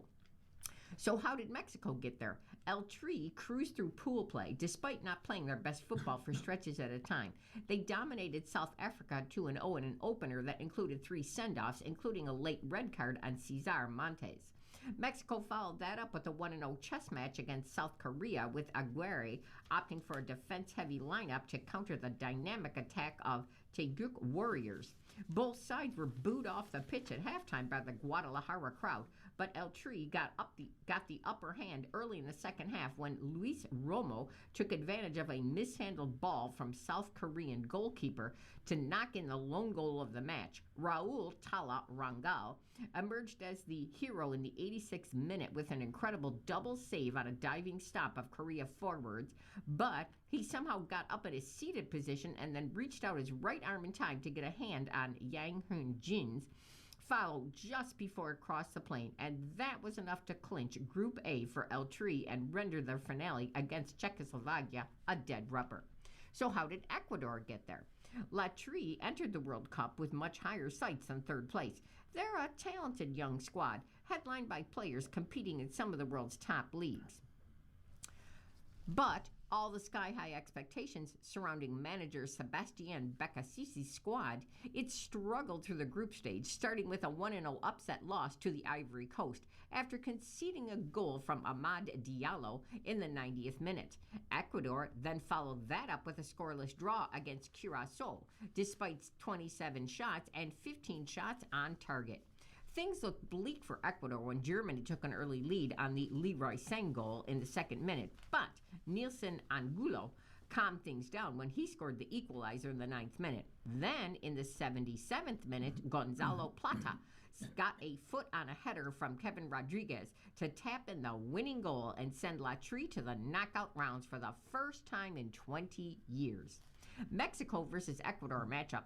Though Ecuador poses a difficult task ahead, Mexico can still be considered the favorite. The Mexicans have momentum of a perfect group stage, the elevation of Estadio Azteca, and a history on their side. In their 28 previous meetings, Mexico won 17. Ecuador won 4, and 7 have been draws. Their 2 most recent matchups, now that's the 24 Copa America and a friendly in 25, those both ended in draws. Mexico avoided defeat in 5 of its last 6 matches, and the 2 have met in the World Cup only once before, a 2-1 group stage win for Mexico in 2002. But as Ecuador has shown against Germany, it is more than capable of producing at just the right time. Golden State wants LeBron James, and this Warrior star is helping. Draymond Green is suddenly an unrestricted free agent, and it could lead to LeBron James joining the Golden State Warriors. The 36-year-old forward opted out of the final year of his contract with Golden State, according to ESPN, and declined a player option worth nearly $27 million for the 2026-27 season. It means Green is free to sign with another NBA team when free agency begins, with the league's legal negotiating period on June 30th. That's today. Green's decision, however, is seen as a positive development for the Warriors' off-season plans. The team is reportedly seeking James and his former Los Angeles Lakers teammate, Anthony Davis of the Washington Wizards, but used the contract for injured forward Jimmy Butler and the $15 million mid-level exception to pull it off. If Draymond Green opts out of that contract, I would just point out that he's represented by the same agency as LeBron James, Clutch Sports. NBA reporter Brian Windhorst said on ESPN's Get Up program. If Draymond opts out of that contract, it opens the window for the Warriors to maneuver and offer a free agent. Maybe it's LeBron, maybe it's someone else. The anticipation is that Golden State and Green will begin negotiating terms for the new contract extension based on how the team's pursuit of James goes. Though Green and James had a memorable encounter during the NBA Finals in 2016, in which a flagrant foul by Green led to a one-game suspension, the two have since developed a friendship off the court and share the same representation. Green will be entering his 15th NBA season in 26-27, averaging 8.4 points, 5.5 rebounds, and 5.5 assists per game for the Warriors this past season. The team failed to make it out of the Western Conference play-in tournament this past season, with injuries to Butler and Stephen Curry contributing to the struggles. Golden State coach Steve Kerr and Curry are returning, and the franchise selected Michigan's Yaxel Lendeborg in the first round of the draft last week. Who else joins them in the Bay Area next season is suddenly a topic of great intrigue for the entire league. The former NFL running back Johnson announces his life-changing diagnosis on GMA. Former Tennessee Titans running back Chris Johnson announced an ALS diagnosis in a June 29th interview on ABC's Good Morning America. Johnson revealed his battle with motor neuron disease, which is also known as Lou Gehrig's disease, in a sit-down interview with former New York Giants defensive Michael Strahan, who works as a host for the program. Johnson says he was diagnosed last year when he was 39. There's no history of ALS in my family, he said. My doctors believe my case is what's called sporadic ALS, which is actually how the vast majority of these cases happen. That's one of the reasons this disease is so shocking. It can happen to someone who never expected it. Johnson, who is 40, he played 10 NFL seasons with the Titans, the New York Jets, and the Arizona Cardinals. The East Carolina product was best known for his time in Tennessee, and in 2009 became just the sixth running back in NFL history to run for 2,000 yards during his season. Honestly, I don't know if you ever fully processed this, Johnson said, regarding his ALS diagnosis. At first, you're just in shock. Then you realize you have two choices. You can just give up or you can fight it. So I chose to fight it. So what is ALS? ALS is short for amyotrophic lateral sclerosis, and it's also known as motor neuron disease or Lou Gehrig's disease. This degenerative disease, it affects motor neurons, the nerve cells in the brain and the spinal cord that can control voluntary muscle movement and breathing. ALS causes weakness in the muscles that gradually progresses and worsens. ALS eventually progresses to affect your muscles needed for your speaking and your eating and your breathing, and it makes it then a terminal disease. There is currently no known cure for ALS, but researchers have developed treatments that can slow the speed at which this disease progresses. According to NIH, most people with ALS die within 3 to 5 years of the symptoms first appearing. 1 in 10 people suffering from ALS do survive 10 plus years. Titans owner Strunk on Johnson's ALS battle. Amy Adams Strunk, the controlling owner of the Titans, released a statement on June 29th addressing Johnson's ALS diagnosis. Strunk underlined the influence Johnson has made in the Tennessee franchise during his 6 seasons with them. Some people leave a mark on the organization that you just can't put into words. Chris Johnson is one of those people for us. His leadership in the field, in addition to the impact on the locker room and the Nashville community, have written him permanently into the story of this franchise. Learning this news is extremely difficult, and we we will support Chris every step of the way throughout the journey. We are holding him and his family very close, and we join our fans around the world in expressing our love for Chris. SVG ties for the second most Cup Series road victories. A week after crashing out at Naval Base Coronado, Shane Van Gisbergen reclaimed his crown as NASCAR's current king of the road courses. The 37-year-old held off two Toyotas from Joe Gibbs Racing, Chase Briscoe and Ty Gibbs, to win at Sonoma Raceway, taking the checkered flag June 28th in the Toyota Save Mart 350. The victory was the 8th of Van Gisbergen's Cup Series career, tying him for second all-time in road course wins with Tony Stewart. Van Gisbergen trails record holder Jeff Gordon by 1. Van Gisbergen swept the weekend at Sonoma, also winning the second-tier O'Reilly Auto Parts Series race a day earlier. He is now tied with A.J. Allmendinger for the most combined road course wins across NASCAR's top 3 National Touring Series at 14.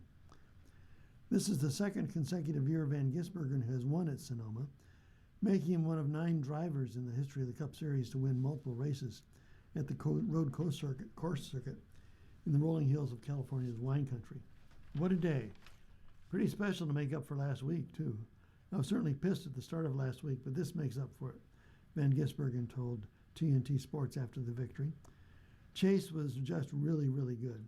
A couple more laps and we would have had some problems. With 27 laps to go, Van Gisbergen took his final pit stop, taking 4 fresh tires and fuel, and Gibbs was given the green light by his team to hustle, no mistakes. The 23-year-old Gibbs had won the first 2 stages of the race, but had fallen behind the leaders. Two laps later, he was up to second place behind Kyle Larson. After taking the lead, Gibbs pitted with 23 laps to go, and Van Gisbergen jumped back to the front. Gibbs charged back up to third place, but couldn't close the gap as Briscoe and Van Gisbergen dueled in the final few laps, with both drivers battling worn tires and lapped traffic. Briscoe kept the pressure on Van Gisbergen, going nose to nose with him a few times in the hairpin turn 11. Briscoe got within 0.3 of a second on Van Gisbergen's number 97 Chevrolet, but couldn't pass the driver for Trackhouse Racing. At the end of the day, it's my fault we didn't win, Briscoe told TNT Sports. I had a super fast Toyota. Frustrated I didn't win with the best car. The race at Sonoma shook up the season standings and saw NASCAR's season challenge begin with upsets. After Corey Haim secured a win for the team at Naval Base Coronado last week, Sonoma was a rough race for 23XI Racing. Tyler Reddick finished 36th as his number 45 Toyota dealt with power steering issues and fell 6 laps down in stage 2 after a lengthy stop on pit road with his hood popped up. Instead of going to the garage, Reddick, who was eliminated in the in-season challenge by Alex Bowman, stayed on the track and notched the fastest lap of the day. With Reddick's problems, Denny Hamlin seemed to be in a position to pass him for the season points lead, but Hamlin spun out on lap 67 after getting bumped by Carson Hocevar after a restart. When he spun, the nose of his car hit Hocevar's driver's side, and the incident damaged the splitter of his number 11 Toyota. Still, Hamlin was able to salvage a 26th place finish. That gave him a win over Ty Dillon in the in-season challenge and moved him ahead of Reddick by 1 point in the chase standings. Van Gisbergen moved back ahead of the chase cut line, jumping up 3 spots to 14th. And you're listening to a reading of today's USA Today on our Niagara Frontier Radio Reading Service. Our time is 1:28, and I'm going to take you over to our lifestyle section. First, we're going to talk about movies. No Batman? No problem. New DCU about vibes. It's still the early days in the rebooted DC movie universe. The prevailing theme does seem obvious, however. No Batman? No problem. Led by DC Studios honchos James Gunn and Peter Safran, the new DCU has come out blazing. Last summer's hit Superman was an excellent start with a dynamite Man of Steel and David Corenswet. Now the iconic character's cousin, played by Australian actress Millie Alcock, features in her own solar space adventure with Supergirl. Now, with an estimated $38 million opening weekend, she's going to need some serious help to reach Soup's $354 million domestic haul. That was the 3rd highest of all for 2025. So yeah, it's a ways off from zooming past Marvel as the cinema and TV's preeminent superhero galaxy, even if the home of Spider-Man, Captain America, and Black Panther isn't the creative powerhouse that it once was. But the MCU from its start was about the A-list stars and connective threads, while the new DCU seems more about personalities and vibes, and so far it's working. Though not a superstar, it's definitely going better than the old DCU. Now, Superman's a really nice guy again, even if Clark Kent's not the best journalist. Supergirl is a jaded punk rock youngster who has a cool dog and gets drunk to cope with past trauma. John Cena's title character in a TV series, Peacemaker, started as a murderous supervillain in the Suicide Squad and has become complicated but a likable anti-hero finally dealing with a litany of issues. Now, in the comic books, Marvel has long been known for its grounded street-level heroes, while DC became famous for its godlike figures. Gunn's DCU has flipped that script in a sense. Now, the unevenness of MCU's current multiverse saga has even been a joke in its own films, though they're bound to forget all that if July's Spider-Man: A Brand New Day with Tom Holland lives up to the great expectations, and if Avengers: Doomsday is awesome, coming out in December. The new DCU, it's in no hurry for a saga. Superman introduced Supergirl as well as a whole bunch of colorful characters who can populate various future projects, like Daily Planet reporter Jimmy Olsen, who's getting his own DC crime spin-off show. But outside of a Corin Svet appearance, Supergirl is a standalone flick. No post-credits scene with the Justice Gang, no random appearance from the Creature Commandos. Maybe there might be hints to a bigger story in next year's Superman sequel, Man of Tomorrow, like, say, to Darkseid's DC's answer to Thanos for the non-nerds. Gunn, though, he understands people are more excited to see the two powerful cousins hang out again or revisit that heated rivalry between the Supes and Lex Luthor. So, here's how confident DCU is. It doesn't even have a Batman. Arguably the most famous character in DC lore. You don't need him. Maybe Gunn brings in Robert Pattinson as his resident Dark Knight at some point. He's off filming in his own universe right now with Batman 2, but there doesn't seem to be anyone in the main DCU rushing to turn on the bat signal yet. For now, the vibes are pretty good without him. What those World Cup memes really say about America. When's the last time you were awestruck by a Crunchwrap Supreme? As Americans, there are many things we likely take for granted. Taco Bell, Target runs, air conditioning, and yellow school buses. But with the United States co-hosting the FIFA World Cup, international tourists have been posting videos of themselves marveling at everyday minutia, whether it's Texas barbecue or no-fuss hospitality. The enduringly wholesome and frequently funny phenomenon is a welcome balm in divisive times. U.S. tourism has plummeted in recent years, with some foreigners expressing fears over gun violence, LGBTQ plus discrimination, or detention by immigration officers. But with the World Cup, global soccer fans are discovering a side of America that typically doesn't make the headlines. International media often focuses on political conflict and controversy, says Rachel J.C. Fu, chair and professor of the Department of Tourism, Hospitality, and Event Management at the University of Florida. Instead, visitors are encountering something different when they arrive, Fu adds. They're meeting ordinary Americans, restaurant servers, hotel employees, retail workers, and complete strangers who hold doors open, offer directions, or initiate conversations. Those daily interactions often leave a stronger impression than political narratives. And here's a picture of a Japanese fan wearing a hat in the shape of a taco during our 2026 World Cup match. How the World Cup makes people feel better about America.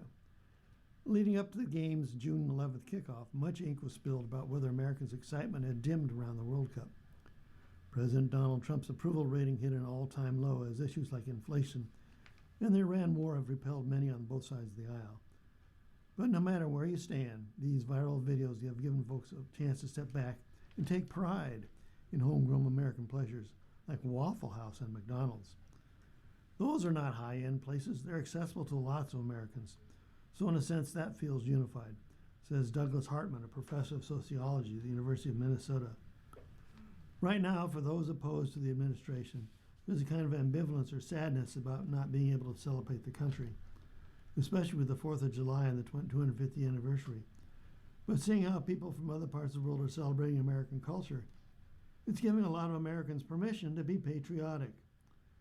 The World Cup puts a microscope on any host nation during the month-long event, and in 2014, Brazil made global headlines for mass protests over the government pouring billions of dollars into building stadiums while seemingly pulling back on essential public services. The 2018 games in Russia similarly came under fire for accusations of bribery and exploiting workers. This summer's World Cup has so far ruffled feathers stateside over extreme ticket prices and visa concerns. And yet the endless stream of upbeat posts from foreigners has gone a long way in reframing the bigger picture. They're making people feel a little bit better about America, said Joel Penny, an associate professor at Montclair State University with a focus in cultural studies and political communication. But it's also quite apolitical. Really isn't about, oh, look, look at the United States, it's being run well or it's not being run well. It's really just about these iconic things from American consumer culture. The vibe may shift if President Trump gets involved. Fu suspects that all this free publicity could actually be a boon for American tourism in months and years to come. Tourism is influenced by perception, and perception is increasingly shaped by peer-to-peer content rather than traditional advertising campaigns, Fu says. When travelers see authentic videos from fellow visitors expressing surprise and admiration, those messages often carry greater credibility than official tourism marketing. The World Cup provides something valuable, millions of authentic ambassadors. Trump is set to attend the World Cup final on July 19th and present the trophy to the winners, but Hartman cautions that it could tarnish the feel-good vibes on social media should his administration try to leverage all that goodwill to push a particular narrative. Right now, this is something to celebrate about American culture that's separate from Trump, Hartman says. But if politics were to get involved, it would likely make it less fun. If Trump weighs in and wants to take credit for it, or starts thumping his chest about why we're really the greatest nation in the world, and screw the rest of you, that could happen. And it would undercut any international sympathy and support we've been building with these initial few weeks of fun and joy around the games. It's a weird dynamic, Hartman continues. Americans have been very divided. And we almost need other people, especially Europeans, to tell us that we're not so bad. It reminds me of Sally Field's Oscar speech when she said, "You like me." That's how Americans are acting. Oh, you really like us. And now let's talk streaming. The Bear stars explain the emotional ending of Season 5. Now here's a warning. This story is going to contain some spoilers from the Season 5 finale of The Bear, which is now streaming on Hulu. Clear the plates and pack the linens. The Bear has served its final dish. FX's sizzling slice of life dramedy, chronicling a staff's evolution at an upscale restaurant in Chicago, concluded on June 25th. For 5 seasons, viewers watched as Chef Carmi Berzato, once the James Beard Foundation's choice for Rising Star Chef of the Year, wrestled to launch his family's overhauled Italian sandwich spot after the death of his brother, while also attempting to tame his inner beast with an insatiable hankering for success. Now, reading the finale script brought Abby Elliott, who plays Carmi's sister Natalie Sugar Berzato, to tears. Now, chatting about with Season 5, alongside Edibiri 30 and Moss Backrack 49, White recognizes the limits of these all accomplishments. So here's what the Season 5 finale served your favorites at The Bear. First, how did The Bear end? Let's have a recap.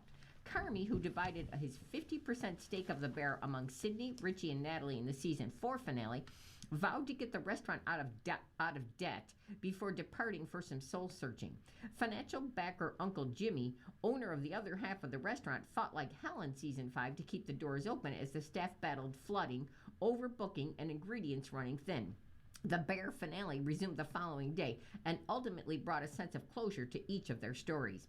Carmi approved of the vision Abraham had to expand the sandwich shop to multiple locations and interviewed to be an intern at an architectural firm. He also had an interest in creative outlets and loved the colors of the food, he explained. Richie hesitated after he was invited to an international hospitality seminar in Japan, in part because he'd never been on a plane. But after a panic attack in the fridge, he decided to seize the opportunity. Jessica joined him, hinting that their flirtation has leapt to new heights. Marcus felt confident saying goodbye to his pastry mentor, Luca, and Tina savored her promotion to chef de cuisine. Natalie told Sydney she was far less worried about their financial situation because we have a captain, as Sydney settled into her home at the Bear. The restaurant earned 2 Michelin stars due to a truly exceptional food and undeniable talent. Sydney's father, Emmanuel Adumo, beamed over her accomplishment. Carmi texted her late brother that things are all good as the family and the staff gathered at the Bear for Richie's daughter's birthday. It was a good excuse to bring back Richie's ex-wife Tiffany Jerimovich and her husband Frank, Uncle Lee, and Claire, who are all kept close to Carmi. The Bear's stars address the loose end of the finale. It feels honest, they say. The cast of The Bear relished the series' conclusion, with Moss Backrack saying in an interview, "Everyone's sort of left in place of potential and maybe at a fork in the road, which is kind of nice, and it speaks to our show," Edibiri says. They're still human beings with these things to the right in their life. White acknowledges the lingering uncertainty, which feels honest and true to life, he said. The show's success, it fails to change the whole cast. For Edibiri, working on The Bear has clarified how important your own personal convictions are, your own personal beliefs are, she says. Everybody has their own personal metric of what they think success might look like or what might become important. It just has become more clear to me now. I don't know, it kind of doesn't actually mean anything in a positive way. Throughout its run, The Bear received dozens of Emmy nominations and wins for Berthal, Colón Zayas, Curtis, Edibiri, Moss Backrack, and White.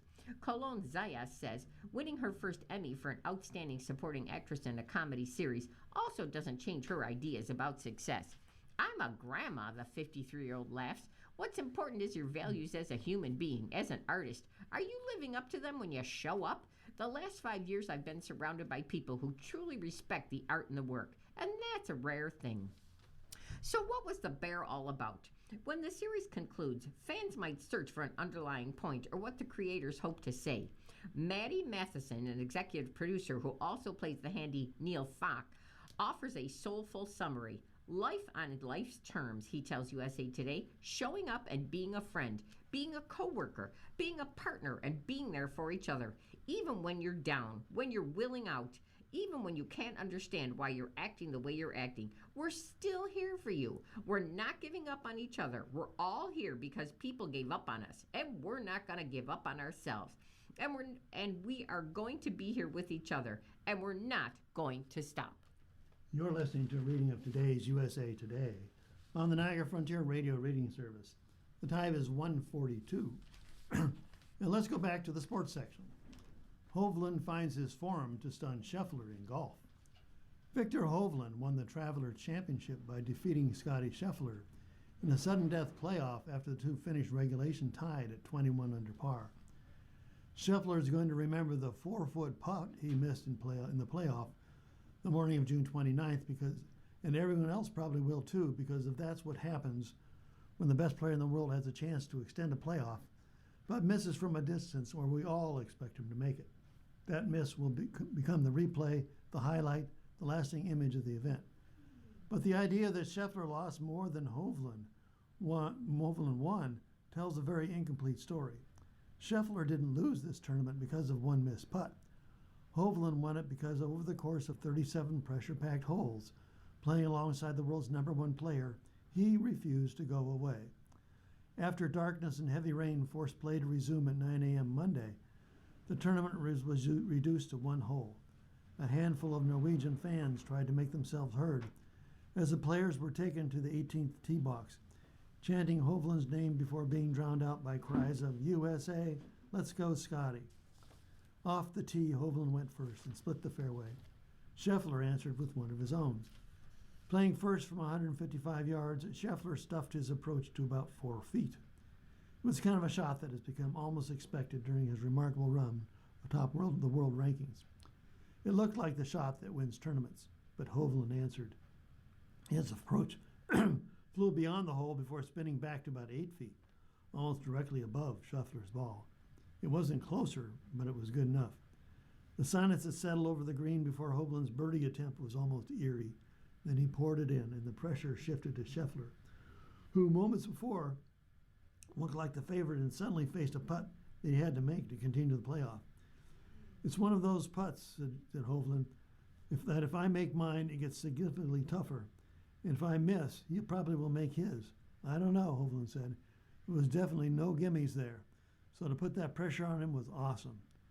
And Scheffler's putt slid by the hole. The playoff was over, and the crowd stood stunned. There were some cheers, but more than anything, fans looked at each other in mild disbelief. Just like that, Hovland had his 8th PGA Tour victory, his first since the 2025 Valspar Championship. At the end of the day, I just proved a lot to myself. They've got the game now, and I really made some big strides in just the way I've driven it all week, Hovland said. That's been one weakness this year. This week, I drove it amazing. I did a lot of good stuff the whole week. I just want to continue that trend. Whether I win or lose or whatever, I just want to play good golf and have fun out there again. People who say Scheffler handed it to him are ignoring all that, everything that happened before the playoff. Hovland entered the final round leading by a shot, but struggled to 1 over par 36 on a day when guys were shooting lights out of the TPC River Highlands. There were moments when it felt as though Scheffler was beginning another one of those inevitable marches toward victory that have defined the last 2 seasons. But Hovland answered. After a lengthy rain delay Sunday evening, he birdied the 13th and then the 14th. He continued applying pressure over the closing stretch, never allowing Scheffler to create the separation that has become so common whenever he reaches the top of the leaderboard. That persistence mattered, because eventually when Scheffler made a mistake, Hovland was there to capitalize. After shooting 61 in the second round to move into contention, Hovland admitted he welcomed the opportunity to chase the world's number 1. Obviously, he's the best player in the world, and you know he's not going to give anything up, Hovland said. It's kind of excitement, to be honest, to have a chance to go up against a guy that's playing some amazing golf. And he did exactly that, and Scheffler acknowledged that Monday morning. I've been playing golf with Victor for a long time, Scheffler said. When you see a guy like that who practices as hard as he does and works as hard as he does, you're always glad to see those people have success. Hovland never backed down. He matched Scheffler drive for drive, answered his brilliant playoff approach with one of his own on Monday, and when the tournament came down to 1 putt, the Norwegian made it. Instead of remembering this week for a missed 4-foot putt, the smarter thing is to remember this week as the event where Victor Hovland started looking like Victor Hovland again. The player won the U.S. Amateur and Tour Championship and climbed to number 3 in the world. Hovland has spent months searching for the swing and, more important, the trust that once made him one of golf's most feared ball strikers. 2 weeks before the British Open at Royal Birkdale, it appears he has found both. And here's a picture of Victor Hovland celebrating alongside his rowing Norwegian fans after winning the Travelers Championship on June 29th. And they're doing that Norwegian row you see the fans doing in the World Cup. And here's another sports article for you. Lo Celso waited 8 years for a World Cup goal. Lionel Messi made history in Argentina's win over Jordan to close the group stage, setting a World Cup record with a goal in 7 consecutive appearances. It was an irregular starter in the midfield, though, who stole the show. Giovanni Lo Celso, finally making his first World Cup appearance, has experienced hardship with the national team the past few cycles, missing out in the 22 due to an injury and then playing 0 minutes in the 2018 squad. The man of the match didn't squander his opportunity on June 27th, though, scoring on a left-footed screamer from outside the box on a free kick.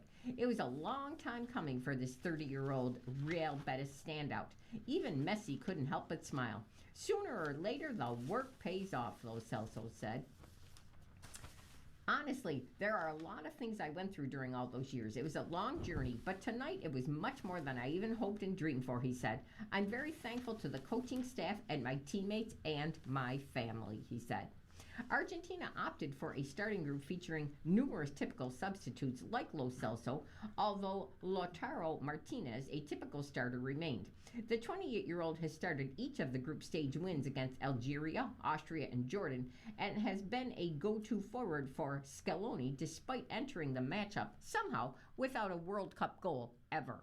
But when Inter Milan star converted a penalty kick in the 31st minute, it was the first time a non-Messi Argentine player had even attempted a penalty at the World Cup since June 12th of 2002, when Ariel Ortega missed against Sweden in a 1-1 draw during the group stage.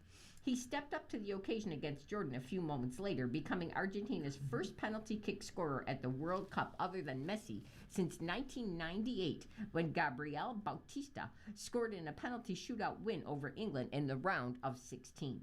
World Cup goals are hard to come by, especially when Messi is on a heater like he has been in this tournament. The legendary attacker broke a record with a goal in 7 consecutive World Cup appearances against Jordan, raising his total to 6 at the tournament this year. Lo Celso and Martinez's goals were Argentina's first of the tournament, other than by Messi, who also scored 7 of Argentina's 13 total goals at the 2022 World Cup. They both had multiple other chances too, with Lo Celso finding the net in the 7th and 47th minute before Argentina was called offside. Martinez also hit the crossbar twice. Now, ultimately, no one will remember the missed chances in this mostly low-stakes match, but it was a night of firsts for 2 Argentinians, one used to starting in the big moments and another making his very first cap at the World Cup. Lo Celso will never forget what he has been waiting for over 8 years for, though. "I've been waiting for this moment for a long time," he said. "I dreamed about it a lot, and I think today was more than I could have ever imagined or dreamed about. So I'm very thankful to the people I mentioned before, and obviously your family that sustains you. They suffer in the bad times, and then they enjoy it the most in the good times." And there's a very excellent picture of his face. He's just beaming. He's in his uniform, and his teammates are behind him congratulating. And it reads, "Giovanni Lo Celso celebrates scoring his first goal ever in the 3 World Cups on June the 27th. And here's the Lifeline column. They said what? Here's a quote from Kelsey Grammer. "I would consider it. It would possibly tick that box for me in terms of the service I feel I should have given to my fellow man, to my fellow countrymen that I missed in the military." Kelsey Grammer, 71 years old, said of running for political office. The Fraser star admitted in a U.S. Weekly interview he has wrestled with the idea of a political career because he wants to be present for his 8 children, including his youngest son, who was born October 2025. Still, the actor said, "It's likely I will at least throw my hat in the ring in some way." It's your birthday. Who's celebrating today? Oceanographer and retired Navy Lieutenant Robert Ballard turns 84. Bassist Stanley Clarke is 75. Guitarist and composer Hal Linz of Dire Straits is 73. Comedian actor David Alan Grier is 70. Actor Vincent D'Onofrio is 67. Guitarist Yngwie Malmsteen is 63. Singer Phil Anselmo of Pantera is 58. Actor Brian Bloom is 56. Actor Molly Parker is 54. Actor Lizzie Kaplan is 44. Singer-actor Fantasia Barrino is 42, and they've got a picture of her here. And heiress businesswoman Allegra Versace is 40. And here's the horoscopes. Aries from March 21st to April 19th. Exciting news.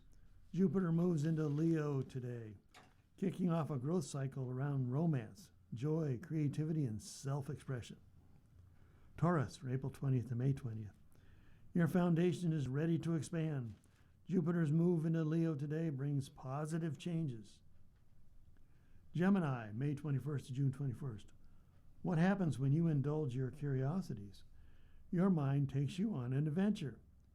Cancer, June 22nd to July 22nd. Time to expand your wallet. Opportunities to earn more come your way. Embrace prosperity. Leo, July 23rd to August 22nd. Claim your power. Jupiter in Leo invites you to step into a bigger, more confident version of yourself.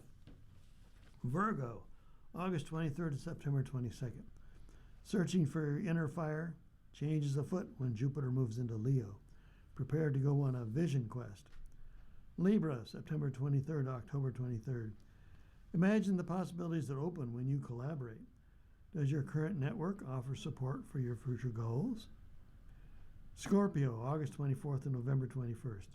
Step forward and let yourself be seen. Your visibility and ambition grow as Jupiter enters Leo. Success is yours. Sagittarius, November 22nd to December 21st. What do you want to see? Where do you want to go? Jupiter in Leo calls you to adventure. Capricorn, December 22nd to January 19th. Feeling on the verge of a metamorphosis, your heart's desires are brewing up a period of deep transformation. Aquarius, January 20th to February 18th. Jupiter moves into Leo today. Say yes to relationships that lead you on the path to growth. Expand through others. And lastly, Pisces from February 19th to March 20th. Can small changes create big progress? You bet they can, despite your slight edge as Jupiter moves into Leo. Well, you've been listening to a reading of USA Today for Tuesday, June 30th, the last day of June of 2026. Reread USA Today weekday at noon. For more information, call 716-821-5555. Your readers today have been Jody. and Alan Blackburn. If you or people you know shop at any of the Dash's supermarkets, please save Dash's register tapes for radio reading. Our agency receives $2 for every $100 in Dash's register tapes. Radio reading has raised thousands of dollars so far. Anyone can drop off their Dash's tapes to the Niagara Frontier Radio Reading Service at 1199 Harlem Road, Cheektowaga, between William and Clinton Streets. Or Dash's tapes can be mailed to the Niagara Frontier Radio Reading Service at 1199 Harlem Road, Cheektowaga, New York, 14227. Any questions on Dash's tapes for radio reading? Call us at 716-821-5555, and thanks for caring.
program is intended for listeners who are blind, have low vision, or have another print disability,